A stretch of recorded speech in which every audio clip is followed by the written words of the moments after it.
այնտեղ մեր տեսախցիկները ֆիքսեցին, որ եկել էր մի քաղաքացի, ով ասաց, որ իրեն ստիպել են որ գա եւ հիվանդանոցից էր եկել նոր վիրահատված։ Ինչպես է հիմա իրավիճակը գնահատում։ Ես նայել եմ այդ տեսանյութը եւ որևէ մեկը չի ասել, որ իրեն ստիպել են գալ, ճիշտն ասած, կարծում եմ դուք եւս մեկ անգամ պետք է նայեք։ Ով է ասել։ Ինքը ասաց, ասել են պետք է գանք։ Հետո սկսեց այլ բաներ ասել, այնպես որ կարծում եմ այդ իրավիճակի նմատի պատասխան Բայց ամեն դեպքում առաջին անգամը չէ պետական ապարատի աշխատակիցներն են գնում դպրոցի տնօրեններն են գնում ուսուցիչներն են իրենց հետ տանում ընդհանրապես ասացին որ ինչպես է վերաբերվում նման խմբերով գալիս են պատարագի բերում են պատարագին այսինքն նրանց բերել է կոնկրետ այդ մարդը բոլորով միանգամից որոշեցին գնալ, բայց բոլորով միասին որոշեցին, օրինակ ամբողջ ուսուցչակազմը որոշեց, որ հենց այդ օրը պիտի պատարագի։ Ես դա չեմ կարող ասել, կարող է որոշել են, կարող է չեն որոշել։ Դուք համենայն դեպս ձեր ենթադրությունները կարծում եմ փոքր հիմնավոր փաստարկների վրա պետք է անեք հարգելի գործընկերներ։ Մարդու իրավունքների պաշտպանն օրինակ ասեց, որ ինքն էլ տեղյակ է այդ տեսանյութը տեսել է Վեդի համայնքապետարանի աշխատակցին եւ քննարկում կգնա։ Թող լինի։ Կարծում եք ամեն դեպքում պետական բոլոր ինստիտուտները խնդրահարույց համարելու համար պետք են բավարար հիմնավորումներ, այսինքն այն ինչ որ ես տեսել եմ, այդտեղ խնդրահարույց բան չեմ տեսել։ Եթե դուք ունենաք հավելյալ փաստեր այդ հարցում, դրանք չկան։ Համենայն դեպս մեր պետության ներսում պետական ինստիտուտները իրենց տեղում են, աշխատում են։ Հիմա դուք խոսեցիք այն մասին, որ մարդու իրավունքների պաշտպանը ասել է, որ ուսումնասիրում է այդ դեպքը, եթե դա կարելի է համարել դեպք, ուսումնասիրիր, եզրակացություն կտա, դրանից հետո այդ քննարկումը կշարունակեն։ Տիկին Ջրհակենկը նախադասության վերաբերյալ այսօր քննարկումներ տեղի ունեցան, շատ են փաստաբանները ահազանգում, որ կալանավորումները Հայաստանի Հանրապետությունում անհարկի են, ոչ արդարացված, ինչ այդ մասով քննարկում ունեցաք։ Եթե դուք մասնակցում եք կամ եթե չեք մասնակցել, ապա on-line հեռարձակվում է քննարկումը, ապա թերևս պետք է լսած լինեք, որ շատ երկար տարիների ընթացքում առաջին անգամ այս տարի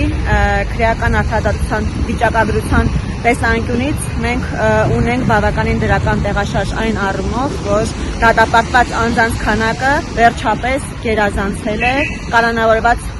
անձանց քանակին եւ դա շատ դրական ցուցանիշ է։ Իսկ մենք նման պնդումներ անելու համար միշտ պետք է վիճակագրության վրա հիմնվենք, այսինքն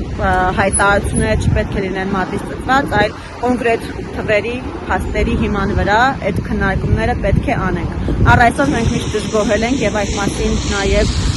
դատախազի ազգային ժողովի ամենամյա հաղորդման ժամանակ միշտ իրեն այդ հարցը տվել ենք, թե ինչու է շարունակում քրեական արդարադատության վիճակագրությունը լինել բացասական այն առումով, չնայած ես պետք է ասեմ, որ Եվրոպայի խորհրդի տարածաշրջանում բավականին լավ ցուցանիշ ենք մենք ունեցել վերջին տարիներին, բայց այդուհանդերձ մտահոգիչ է եղել այն փաստը, որ թույլ տվեք ավարտեմ, մտահոգիչ է եղել այն փաստը, որ կալանավորված անձանց թիվը դատապարտված անձանց թվից շատ է։ Այս պահի դրությամբ արդեն մենք կարող ենք խոսել այդ մասին, որ մենք այդ վիճակագրությունը վատ համարվող վիճակագրությունը հաղթահարել ենք եւ հիմա արդեն դատապարտված անձանց թիվն է ավելի շատ, քան կալանավորվածներին է եւ սրանում չի կարող դեռ չխաղալ նաեւ այն հանգամանքը, որ մենք փոխել ենք մեր քրեական օրենսդրությունը, նոր քրեական օրենսգիր եւ քրեական դատավարության օրենսգիր ունենք եւ դրա արդյունքներով է նաեւ պայմանավորված այդ վիճակագրության փոփոխումը։ Իսկ կալանավայրերում երբևէ այսքան հոգեվորականներ եղել են։ Իսկ երբևէ հոգեվորականները կատարել են հանցագործությունները, որոնց համար պետք է հայտնվեն կալանավայրերում։ Իհարկե չխախտելով անմեղության կանխավարկած այն մարդկանց հետ կապված, որոնց վերաբերյալ դեր դատավճիռ չկա։ Չեն եղել եւ դա ունեցել է պատճառ։ Այս չեք համարում, որ ամեն դեպքում հենց հիմա սկսեցին այդ հանցագործությունները բացահայտվել եւ հանցագործությունները պատահեցին հիմա, դրա համար հիմա սկսեցին բացահայտվել։ Հանցագործությունները երբ չեն կատարվում, բնականաբար նաեւ չեն բացահայտվում։ Երբ կատարվում են, հույս ունեմ, որ իրավապահ մարմինները իրենց տեղում են, լավ աշխատում են եւ բացահայտում։ Արշակ Սրբազանի դեպքում օրինակ խոսքը մի քանի տարի առաջ տեղի ունեցածի մասին էր ոնց որ թե։ Եվ այդ դեպքում հենց հիմա էլի բացահայտվեց այդ հանցագործությունը։ Խնդրում եմ այդ հարցը ուղղել քննչական մարմիններին։ Ամենայն դեպս եթե դուք պնդում եք, ես կարող եմ այդ հարցը քննչական մարմինների հետ ոչ թե պնդում եք առայն, որ դա այդպես է տեղի ունեցել, այլ պնդում եք, որ այդ հարցը պետք է տրվի քննչական մարմինների եւ ինքներդ դուք դա չեք կարող տալ, ես կարող եմ այդ հարցը հնչեցնել ամենամյա հաղորդման շրջանակներում, երբ այդ թվում եւ իմ օրենսդրական նախաձեռնության շրջանակներում հակակոռուպցիոն եւ քննչական կոմիտեի ղեկավարները կան ազգային ժողով։ Երեք երբ պատարակ է ստեղծել Նիկոլ Փաշինյանի մասիսում Վեդի կոմունալ բաժնի աշխատակիցը Ես այդ հարցին արդեն պատասխանել եմ, այո, խնդրեմ հետևել եւ իմ արձագանքը այդպես տեսնել։ Պարզապես շարժումը մոտեցա։ Տիկին Ջուհակյան այս պահին կալանավայրերում են հոգևորականներ, որոնց հետ կապված դատավճիռ չկա, սակայն իշխող ուժը հայտարարել էր, որ օրինակ Բագրատ Սիրթազյանը տերորիստ է, այդպիսի հայտարարություններ էին արվում։ Իշխող ուժը չի հայտարարել, իշխող ուժի որոշ ներկայացուցիչներ հայտարարել են, որ Բագրատ Գալստանյանը մեղադրվում է մի շարք հանցագործություններում, այդ թվում, եթե չեմ սխալվում, ահաբեկչության, կոնկրետ քանի որ հոդվածները ես անգիր չեմ հիշում եւ պարտավոր չեմ հիշել, համենայն դեպս նման դրվագ քննարկվել է այդ ձայնագրությունները, որոնք որ եղել են։ Ահաբեկիչներ են։ Եթե կոնկրետ հղում կտակ, որ կոչվել են իրենք ահաբեկիչներ, ապա կարող ենք այդ հարցը քննարկել։ Համենայն դեպս իրավական գործընթացը հիմա տեղի է ունենում եւ այդ հարցին պետք է պատասխանեն դատարանները։ Տիկին Ջուհակյան, երբ Գնել Սարգսյան օրուք եթերում հայհոյեց հոգևորականին, որևէ քրեական գործ չհարուցվեց, հաղորդավար քպական դրակից, որևէ վարույթ չի նախաձեռնել։ Դրակից։ Հա, Բայց դա քպական է։ Որևէ հիմա քպական է։ Արդեն չէ։ Ես ինչ է ակնկալում ինչպես չանեմ։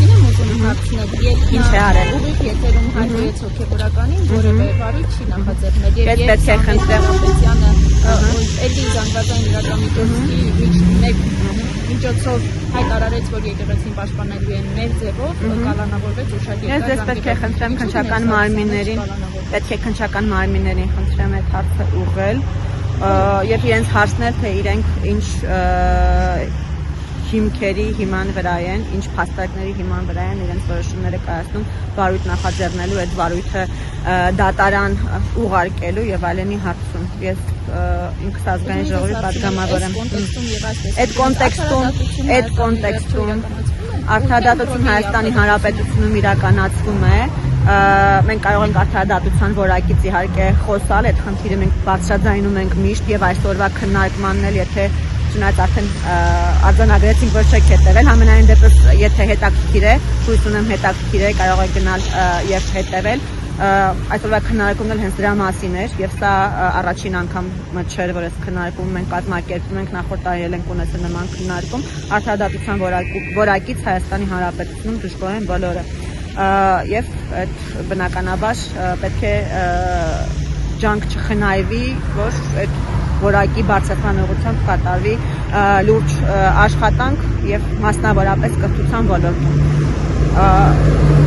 Սա եթե խոսում ենք առհասարակ կոնկրետ դեպքերի հետ կապված նախ պետք է բոլոր դեպքերի մանրամասներին ես ծանոթ լինեմ, որ կարողանամ դրա վերաբերյալ անեմ հետևություններ եւ իմ